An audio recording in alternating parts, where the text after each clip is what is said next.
Welcome to Eventful Endeavors, secrets to crafting the perfect celebration. If you're planning an event and looking for useful tips from industry experts, you're in the right place. So get ready to take some notes and we'll dive right in. This is Eventful Endeavors.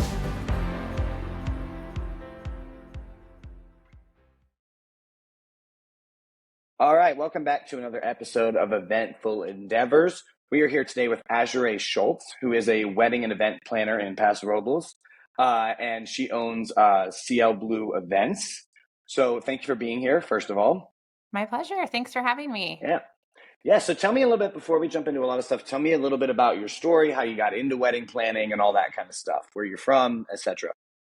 Sure. So I actually grew up in this area. I grew up in Templeton, which is a tiny town here on the Central Coast. And then I went away to college and I stayed away for about 10 years. And I entered the, corporate America rat race and hated it. Sure. And I have a passion and an affinity for planning things. Like, ask any of my friends I grew up with, I was like coming up with reasons to always have a party, or being a part of school leadership, projects. In college, I was a part of things with my sorority. And so it just resonated with me to explore the idea of planning weddings. I was approached by a few people like, hey, would you maybe do this for fun? I actually, at one point, kind of set out to be a wedding photographer. I love photography.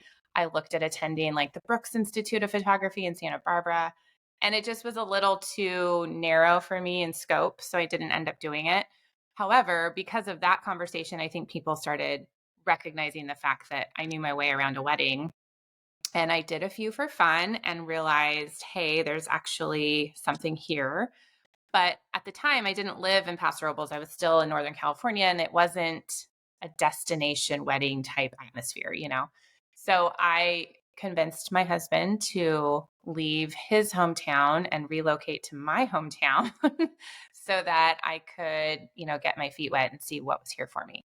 And I immediately couldn't, live off of my own business salary. So I worked for wineries and I ran a couple wine clubs. I planned, big events and really got my bearings in terms of what was happening in this area. We had also been married in this area.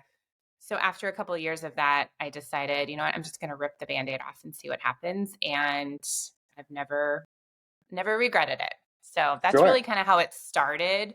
And I think timing is always of the essence, right? Like in the 08, 09, 2010 era, our area really started booming in terms of wine. And that is when I put a big emphasis on my business. So it was just kind of magical that it all happened at the same time. Perfect storm. Yeah. And now, Paso Robles is such a distinct place on the map, and really just our counties, San Luis Obispo County, Santa Barbara County, we're neighbors. We have so much to offer in terms of, experiences for events. So it's been just like a really wonderful progression from there. Yeah. And for anybody listening to this, if you have not been up there, I highly recommend it. We've done events up there, plenty of them, and it's just a beautiful area. And if you like wine, it's fantastic. There's a plethora of wineries. There's not a shortage of wineries for sure. So, totally. So that's great. So I'm excited because I told you before we started chatting that, this is the first time we've had a wedding planner on. We've had a lot of venue managers and that kind of stuff. So we're going to dive right into some of the wedding planning stuff, because this is, this is the big thing. I mean, almost every venue manager, I asked them what their biggest piece of advice was to people starting to plan a wedding. And they're always right away, they say, get a wedding planner, which is my piece of advice too. So I'm going to go right in and ask you, as somebody who does this, like, why is that what everybody recommends? Like, why do you recommend hire a planner, do this, make sure you have this all set? Like, what's your main thing with, like, you're going to need this? So I often will compare what a wedding planner does for a couple getting married to a real estate agent when you buy a home. So I am, Susie homemaker, and I'm ready to sell my house. My husband's on board. We have a timeline that we want to fulfill. We actually go find a real estate agent to help us with that conversation, right? That 9 times out of 10, that is the natural progressive move. For some reason in the wedding planning business, that's not. And it should be, oh, we're going to get married, especially if we're going to get married out of town and in an area such as Paso or, SLO County that we're maybe not that familiar with. It's like relocating homes. You want to move to Nashville from Los Angeles? Guaranteed you're talking to somebody in Nashville about best neighborhoods, school districts, all the things, crime. That's what a wedding planner does for a bride and groom in the wedding planning process. And so it really should be, if not the first thing, maybe the second. If you're familiar with the area you want to get married in and you're really just anxious to snag the venue you've had your eye on and the date, fine, go for it. But don't go any farther than that. Call somebody, get a relationship established with a wedding planner, ideally before the venue conversation, because there's a lot of little tricky things in contracts and in your budgeting that you may be kind of, shooting yourself in the foot. If you're planning a, say, $80,000 budget wedding and your venue's 40, guess what? You're in a little bit of trouble. You've just, you've allocated a little too much to your venue. And I think some people just get ahead of themselves and they're excited and they're anxious. And we all lived through the aftermath of COVID, of worrying about not getting things that you want and vendors that you want and dates that you want. And that's definitely settled down now. So if you have the option to pump the brakes a little bit and go talk to a couple of planners and figure out who's a good fit for you, that will make your life so much easier. And then you have a personal concierge who's going to hold your hand through that entire venue shopping process, making sure that you're not overlooking maybe another great option that you didn't even know about or think of. And also just making sure that all of your contractual language is exclusive to what you're looking for. People really, I think, kind of get themselves backed into corners sometimes, not realizing like, oh, we can't come in the day before and set up, or we don't get anything with our rental. We have to bring everything in. We didn't realize that. So there are a multitude of contractual details that I think we can help with. It's similar to a real estate agent. You're not signing those contracts without them sitting down and walking you through it. So I just think people get a little ahead of themselves, super excited. We live in such a world of Instagram madness that you see something on there, you've got to have it. You love it. It's everything you want. But the reality of how that image came to life is not always what you think it is. So I just always say, if you have an extra week or two to just settle into the idea of a planner, it's really going to go a long way. I love that analogy. I've never heard anybody put it that way. And, just like a real estate agent, there might be a fee that they're going to take, but at the end of the day, their goal is to really get you the best value, like save you some 100%. Money and make this happen. So yeah. And that's, I love that. And that's, for me personally, I feel really strongly about respecting people's budgets and not trying to push them beyond their limits. So if there's a ceiling on something and we're, talking about it in the early phases, then the entire process is going to be based around, achieving that goal and staying within those numbers. Not, hey, what if we just push the envelope a little bit farther and I got you this, this, and this? Like, that's not fair. Right. It's not what I'm here to do. So I just think there's so many little detail-oriented decisions to be made that, like a real estate agent, we guide you through and we hold your hand and make sure that everything you're getting is exactly what you want in the budget, sphere that you're working in. Right. That makes sense. And so let me ask you this, because this is something that I come across a lot, because there's a lot of different, there's a lot of different budgets for weddings. There's a lot of different ways people do things. So talk to me a little bit about, because some people hire full service planning and some people get their day of, month of coordination where it's just kind of, hey, we planned this whole thing. We want you to just make sure it happens. So talk to me a little bit about the difference of those, the pros, the cons, what you do personally and what you recommend. Yeah, so it's kind of a slippery slope because a lot of people see a savings attached to a smaller level of service when it comes to planning. And so they feel like, well, maybe I just won't spend the extra money to have somebody do all of the initial planning with me, and that'll help me in the long run because I really want to add, say, $5,000 to my floral budget.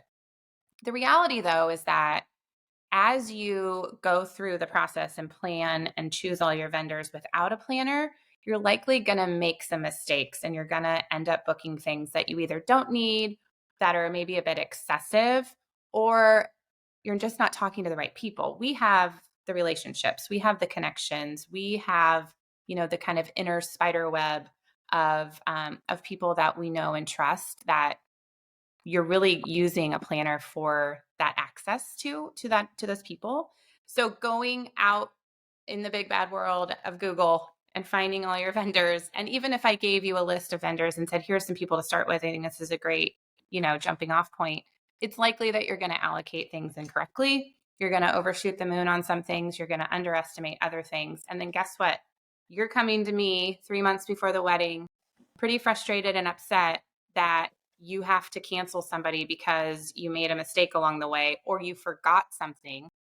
And lo and behold, had you just committed to the full service planning from the get-go, we wouldn't be in that place, right? We would never get there.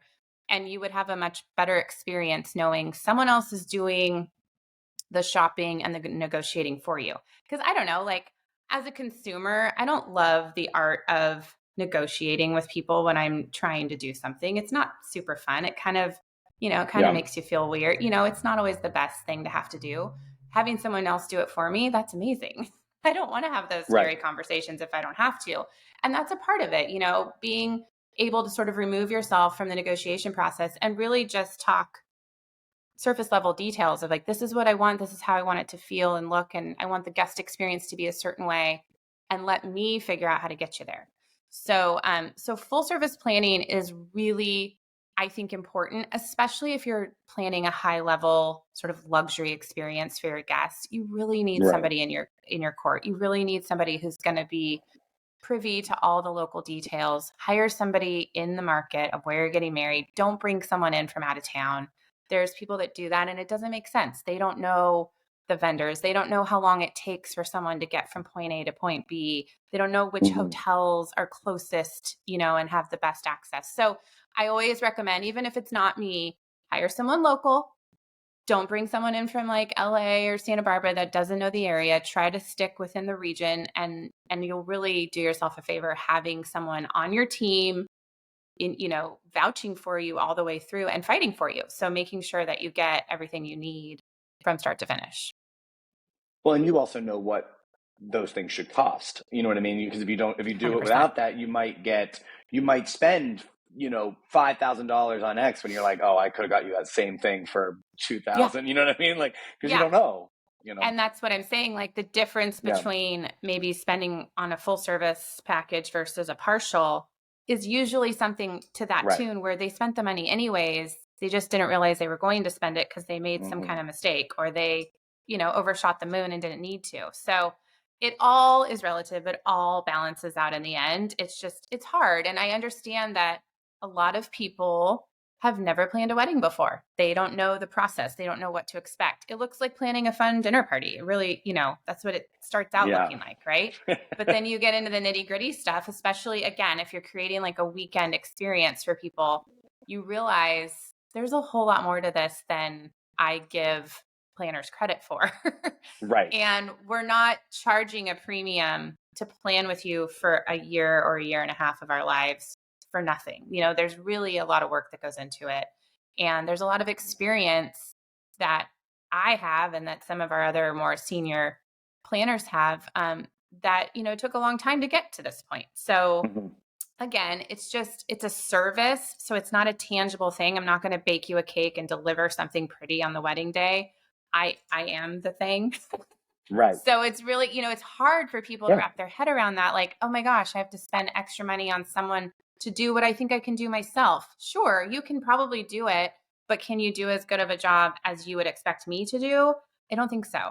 And usually that boils down to the fact that they don't understand what things should cost, like you said. They're not familiar with the area, and they've just never orchestrated a big event before. So it's kind of a culmination. Some people do a great job and pull it off, and some just lose out on the experience of enjoying what's supposed to be this incredible experience once in a lifetime, right? We hope. And they don't get to do that. They lose themselves in the details and the stress and trying to make everybody happy along the way, because there's still going to be that even with a planner. So you're just kind of Sure. cutting the stress in half, right? Yeah. I can't make your mom agree with you on everything. And I can't, I can't counsel through the family financial situation, and I can try and I can have conversations about what makes sense. But, we wear a lot of different hats. We, family financial planner, family therapist, life coach, all the things. And that's because we spend a lot of time together too. Like I always say, like, we're going to get to know each other quite well. And by the time you actually get married, we're going to have to say goodbye. And it's kind of sad. We get divorced and you get married, and it's all happening on the same day. So yeah, it's a hard thing for people to really understand. I mean, I think Hollywood has glorified a bit of it. People have friends who have had planners and have had great experiences. So it's always there's a certain sector of people that get it and that know, no matter what, this is my first thing I'm going to do, and it's a high line priority for me. There's others that just don't really understand why it's necessary. Right. Well, and this is actually a great transition into what I was going to ask you next.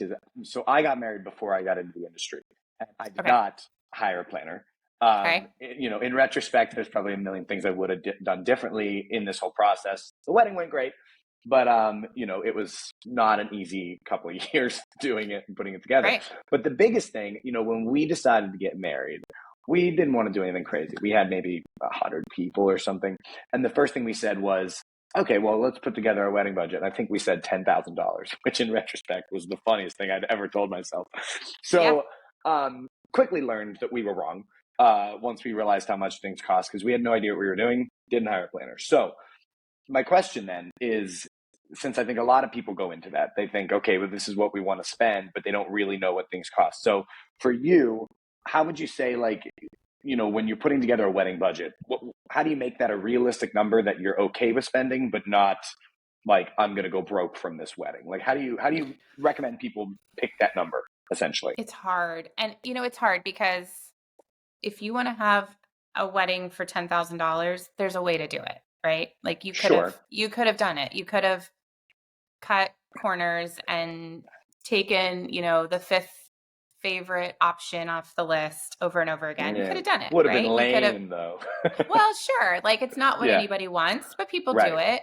Sure. I think what we're working against that other areas aren't is that California is expensive, bottom line. And our prices are inflated compared to other places. So you go on, the wonderful Google and punch in how much does a wedding cost, and we're getting really bad information given to us based on national averages or other markets that are cited at the bottom that we didn't see. So then they come to me and they say, I want to have 250 people for $25,000. And it's like, ooh, yeah, that's not happening. That's, that's tough. You could do it. I'm not saying you can't do it. Anything is possible. You could have a barbecue dinner on paper plates and a couple kegs of beer and some wine and a DJ, and you could do it. I'm not saying you can't do it.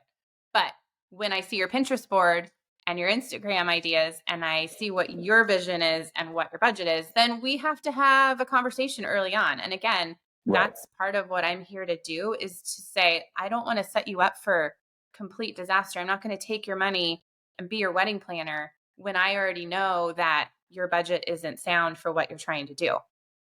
Oftentimes, those people do not hire me, and that's okay, because I don't feel like I would be doing that in good conscience. Right. So, and you don't want to do it and then not be able to deliver it. You're not going to lie to people. 100%. Yeah, I'm not going to lie to you. And so usually most of my initial, consultations on the phone and stuff is like, let's talk about your budget. Where are you at? Do you need some guidance? Do you want some advice? Because I'm happy to give free advice. That's fine. And most of them walk away going, oh my gosh, thank you so much for being upfront about that, because I had no idea. I look at $25,000 and like, that's a lot of money. I don't discredit the fact that that's a lot of money, but you want to have a grand luxury experience in San Luis Obispo County, it's going to be really hard to pull that off unless your family owns some sort of venue and you're pulling you're pulling a lot of favors. So it's hard to say from the get-go that any one budget is the right number, because it's not.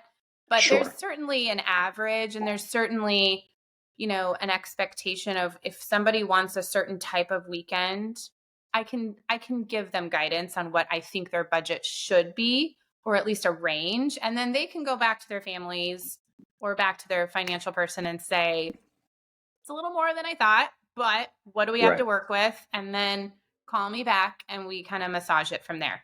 And oftentimes it is an ongoing conversation. And I feel very strongly about the fact that I'm planning someone else's wedding, not mine. So I always give options of here's X, Y, and Z caterers. Here's X, Y, and Z florists. And they're all going to be, a little bit different in cost and style, but it gives them the power to say, I was trying to keep this to 75,000, but gosh, I love that caterer so much. And I want to put an extra 5,000 in the pot to get what I want. And that happens. And that's fine.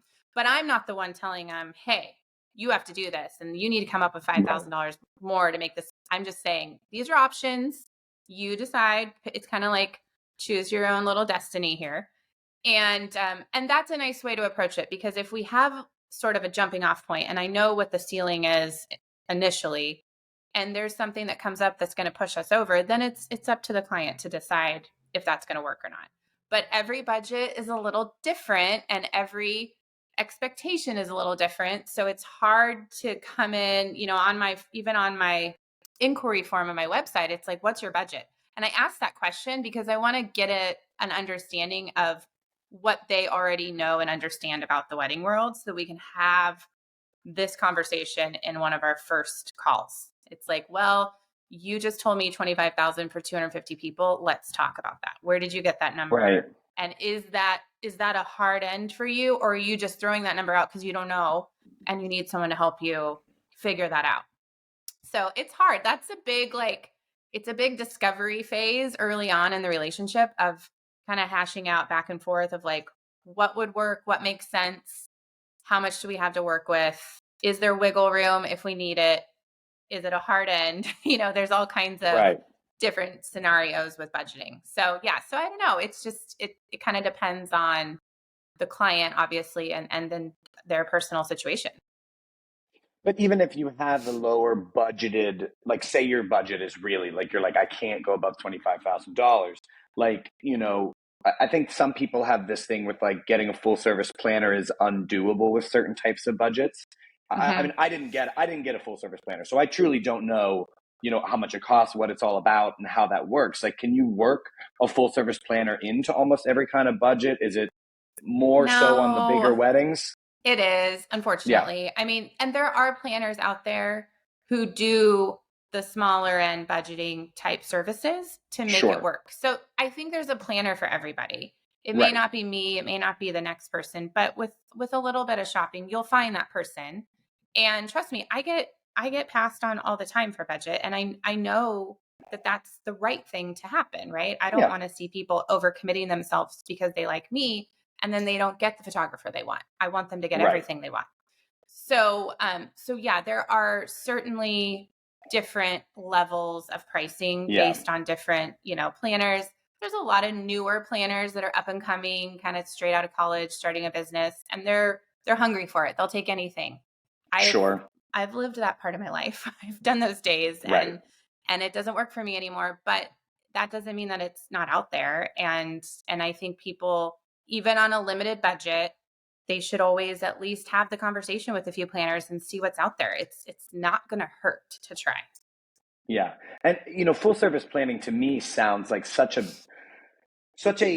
involved job. And, obviously it can last for a year, while you're planning this wedding people. So how many weddings can like someone like you take on per year? Like, do you have a cap for yourself, or like, what's that kind of, how's that look? It's hard, it's a delicate balance because you don't want to over book yourself, right? And not have enough time in the day to give what you need to give to each client. I would say and I don't know if this is how everybody does it, but I have kids and we have weekend things that I don't want to miss. And, I don't want to be gone every Saturday. So I try to put myself in kind of a maybe 15 events to 20 events a year on the high end. Sure. And some years, if I end up with bigger projects and I don't want to take as much, I'll do maybe 12 to 15. And that's a lot, that's sustainable for my business, but it's also about as much as my brain can take in a year. Right. Yeah. Yeah. And remember, this is like, for wedding planning, this is a revolving door. So Yeah. I might execute 2 or 3 events the first part of a calendar year, but then I might book 6 more for next year. So as I'm Right. saying goodbye to 3 or 4 clients, I'm bringing 6 more in, Right. starting the process all over. So at any given time, I Yeah. might have 18 to 25 clients on the books, but they're not necessarily all in the same calendar year. So that Yeah. gets tricky too, because you don't want to overcommit yourself, but you have to plan a certain distance out to kind of stay in the game. We can do it on shorter timelines and it happens, but ideally like a 12-month window or so is where we're falling usually. So it's funny. It's hard to balance, but I've been doing it long enough. I know now what my personal, I guess, routine needs to be, and also workload. So I try not to take on more than I can handle. That makes sense. Yeah. Yeah. I imagine there's a lot of different steps. You're like, okay, this person's just starting, this person's getting married next week. Like, there's a lot of that kind of balance going on, but it sounds 100%. Sounds like a full thing. Yeah. Okay. So I have 2 things I've been asking everybody. I haven't asked a wedding planner yet, so I'm sure you've seen a lot of stuff. Having done a lot of weddings, I have 2 questions. The first one, and these are just for fun, is what is the, it's kind of a 2-parter. The first one is, what is the cringiest thing you've ever seen at a wedding? And the second part is like, what would you recommend people never do at their wedding? Like something you see more often than you should, but like, don't do that. It's just uncomfortable. At their own wedding, or just as a guest? Or something, or if you haven't seen it, but somebody told you they wanted to do it and you were like, let's not do that. It's not going to work. Like, what's something just cringy that you've seen, or, somebody told you they wanted to do? Okay, well, I will tell you a cringy story, and it was actually at a celebrity wedding, but I'm not going to tell you who it was. Maybe I'll tell you off camera who it was. Yeah, disclosed.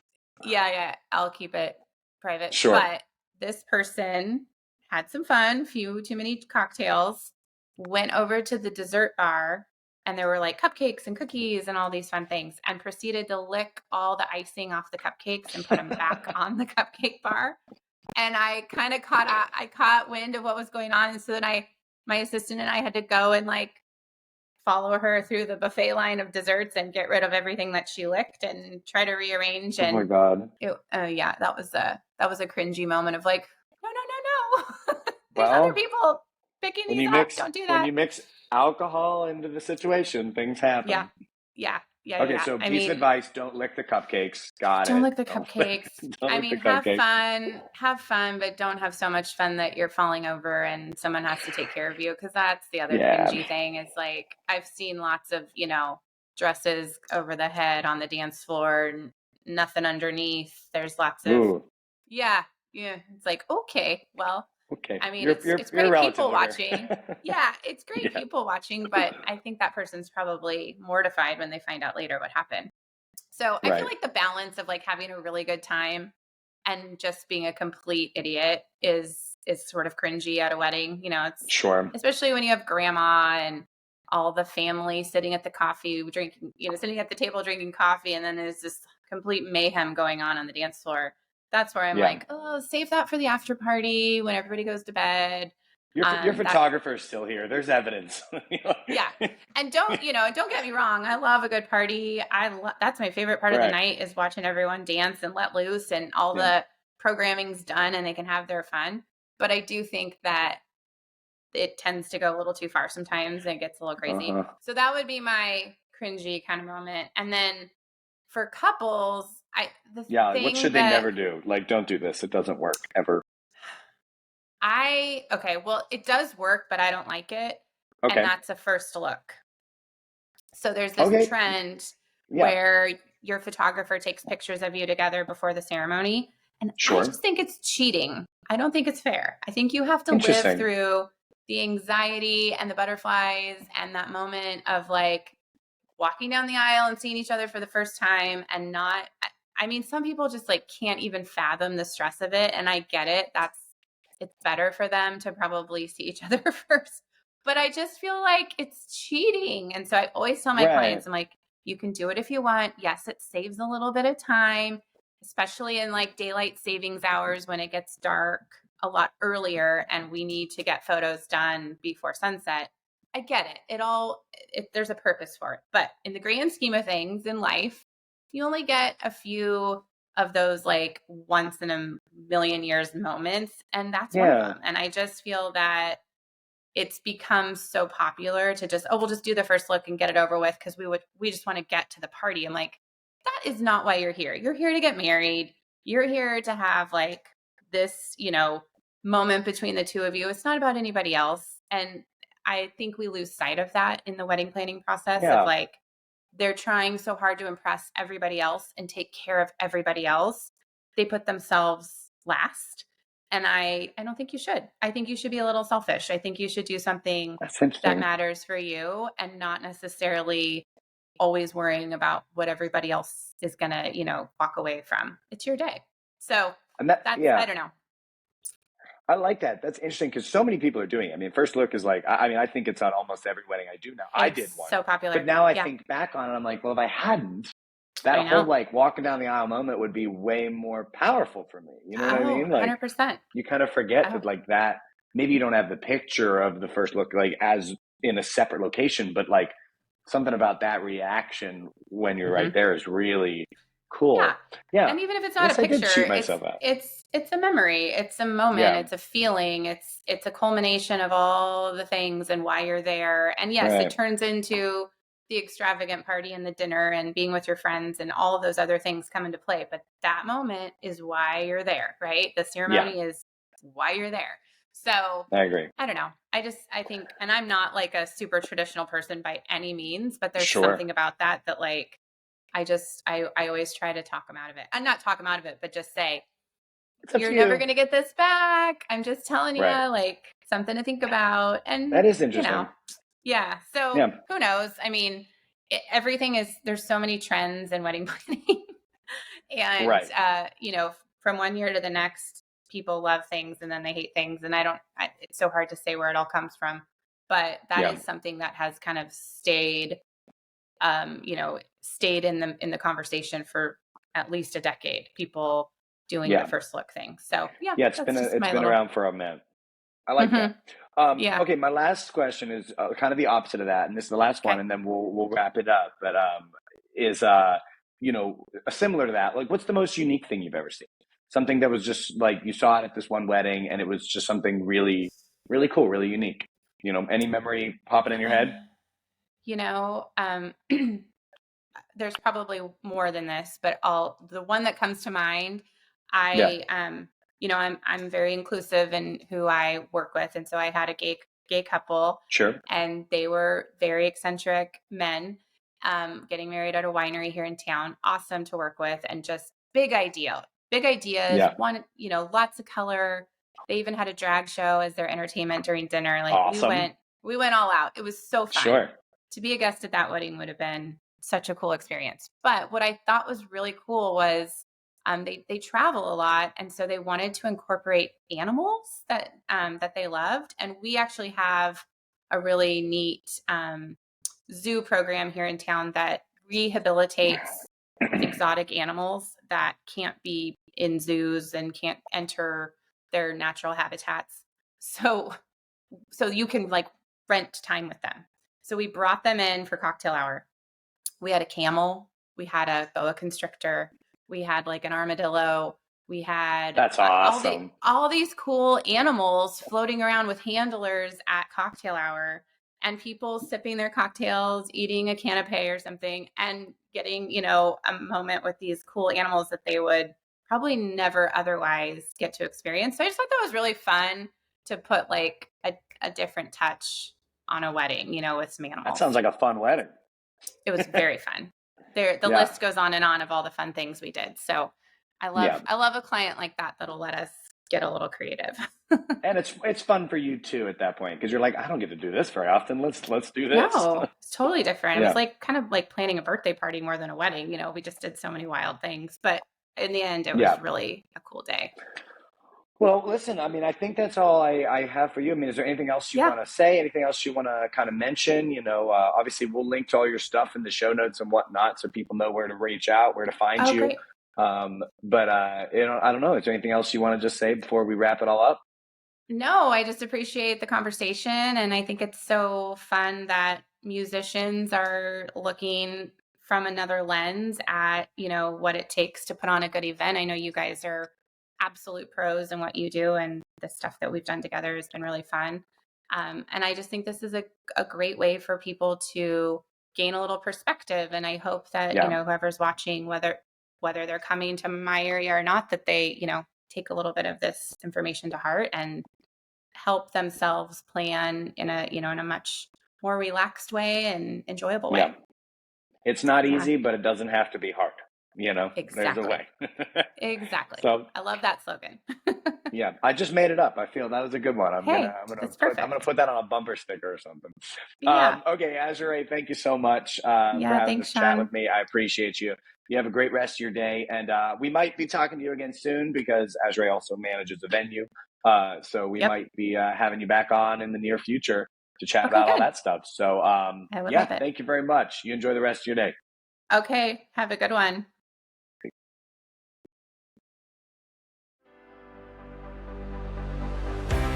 Thanks for listening to another episode of Eventful Endeavors, Secrets to Crafting the Perfect Celebration.